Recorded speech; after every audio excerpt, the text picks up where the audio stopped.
अस्सलाम वालेकुम नाज़रीन कराम। नारोवाल के अंदर एहसन इकबाल साहब के साहबजादे ज़िमनी इलेक्शन किस तरीके से जीते हैं उसकी तफसीलात सामने आ गई हैं और बड़ी मज़ेदार तफसीलात हैं। शायद पाकिस्तान की तारीख में पहले कभी इस तरह की तफसीलात नहीं है और बाकायदा सबूत के साथ, सिर्फ बातें नहीं, सबूत के साथ। दानियाल अजीज़ जो कि पहले पाकिस्तान मुस्लिम लीग नून का हिस्सा थे, वो आए हैं टीवी के ऊपर, काशिफ अब्बासी के शो में बैठे हैं, डॉक्यूमेंट लेके आए हैं, प्रूफ दिखाया है कि भाई इस तरीके से एहसन इकबाल के साहबजादे ने नारोवाल के अंदर ज़िमनी इलेक्शन में कामयाबी हासिल की है। उन्होंने बताया कि इलेक्शन कमीशन ऑफ पाकिस्तान ने टोटल 326 अफराद को ट्रेनिंग दी जो कि प्रिजाइडिंग ऑफिसर्स थे कि आपने पोलिंग स्टेशन के ऊपर जाना है, वहां पर लोगों ने वोट डालने के लिए आना है, तो ये तरीकाकार होगा, आपको ट्रेनिंग देनी है, आप आ जाए। अब 326 लोग थे, उन 326 लोगों में से 155 लोग थे जिनको लगाया जाना था कि आप लोगों की ड्यूटी है। अब 155 लोग लगाए गए, उन 155 लोगों में से सिर्फ 6 लोग ऐसे थे जिनकी 326 लोगों में ट्रेनिंग हुई थी। अब आप अंदाजा लगाएं कि सिर्फ 6 लोग ऐसे थे जो वो थे जिनकी ट्रेनिंग हुई, बाकी सारे के सारे लोग इधर उधर से पकड़ कर लगाए गए। यानी कि वो लोग जो कॉम्प्रोमाइज हों, वो लोग जो इस बात पर बिल्कुल भी कोई इतराज ना करें कि इधर से कोई बंदा आए और 100 वोटों की कॉपी या 500 वोटों की या 800 वोटों की कॉपी डाल के चला जाए और बाद में फिर मुस्लिम लीग नून ये कहे जी हम तो जीत गए हैं, अब ये इलेक्शन ट्रिब्यूनल है, अब वहां पर जाएं और वहां पर जाके अपना मुकदमा पेश करें। ये सारी की सारी तफसीलात उन्होंने काशिफ अब्बासी के शो के अंदर रख दी हैं। और एक और बड़ी मजेदार बात उन्होंने बताई है, शेख वकास अकरम भी उसी शो के अंदर बैठे हुए थे और बता रहे थे कि किस तरीके से पाकिस्तान तहरीक इंसाफ के ऊपर सख्तियां की गई। तो दानियाल अजीज ने कहा कि मैं तो पीटीआई का नहीं था, मेरा तो 9 मई से भी किसी किस्म का कोई ताल्लुक नहीं था, फिर भी मुझे गिरफ्तार किया गया, मेरे घर वालों को तंग किया गया। वजह क्या थी?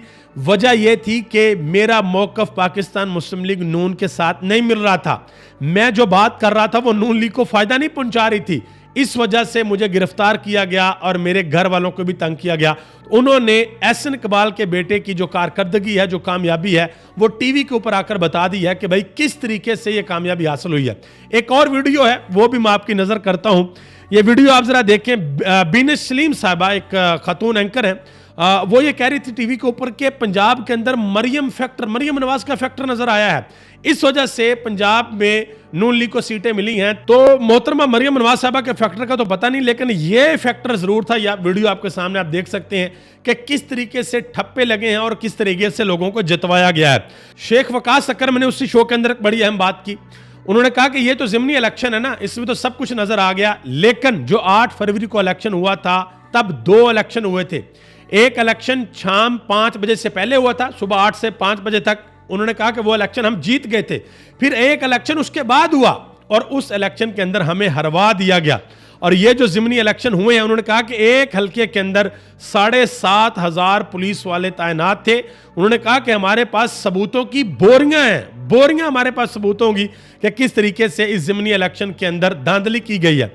उसी शो में काशिफ अब्बासी ने एक बड़ी अहम बात की, उन्होंने कहा कि नून लीग पर 8 फरवरी के इंतखाबात के ऊपर एक बहुत बड़ा इल्जाम था कि ये फॉर्म 47 के ऊपर जीत कर आए हैं, तो 21 अप्रैल के इलेक्शन में इनके पास मौका था कि ये साफ और शफाफ इंतखाबात करवाते और उस इल्जाम को धोया जा सकता, मगर ऐसा नहीं हो सका। और अब इन ज़िमनी इंतखाबात की ठप्पों वाली वीडियोस ने इस इलेक्शन की क्रेडिबिलिटी के ऊपर भी सवाल उठा दिए हैं कि भाई किस तरीके से लोग आ रहे हैं और ठप्पे लगा रहे हैं।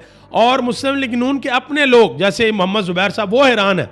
उन्होंने कहा जी इलेक्शन कमीशन की क्रेडिबिलिटी 8 फरवरी से पहले भी और अब भी सिफर है।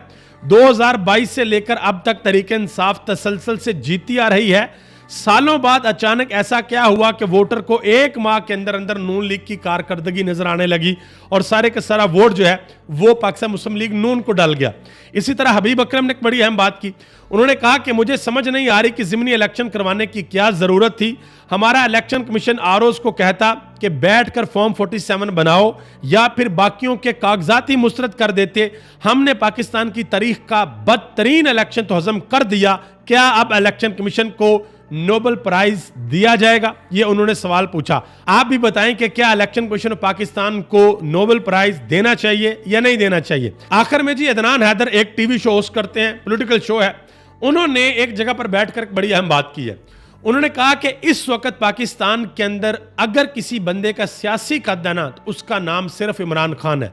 आप जरदारी साहब को खड़ा करें, उनके कंधे पे मियां नवाज शरीफ को बैठा लें, फिर फजल रहमान को बैठा लें, फिर सबको खड़ा कर लें, ये सब खड़े हो जाएं, उसके बाद आप इमरान खान को साथ खड़ा करें, तो ये इमरान खान के टखने तक भी नहीं पहुंच सकेंगे। ये उन्होंने बैठकर बात किया। उन्होंने कहा कि जी मैं ये बात मान लेता हूं कि इमरान खान को एस्टेब्लिशमेंट की मदद से वजीर आजम बनाया गया था, इमरान खान के इतने इतने बड़े जलसे सारा कुछ जो है वो इधर उधर से, उन्होंने कहा चलो जी मान लेते हैं, लेकिन जब इमरान खान को इक़्तिदार से निकाला गया उसके बाद से लेके आज तक इमरान खान किसी के हाथ में नहीं आया। जो मकबूलियत इमरान खान की हुई और जो बयानिया इमरान खान का आवाम के अंदर बिका है, आज तक किसी को यह नसीब नहीं हुआ जो पॉपुलैरिटी इमरान खान के हिस्से में आ गई है। आप सबका बहुत बहुत शुक्रिया। पाकिस्तान जिंदाबाद, पाकिस्तान के अवाम और पाकिस्तान के इदारे पाइंदाबाद।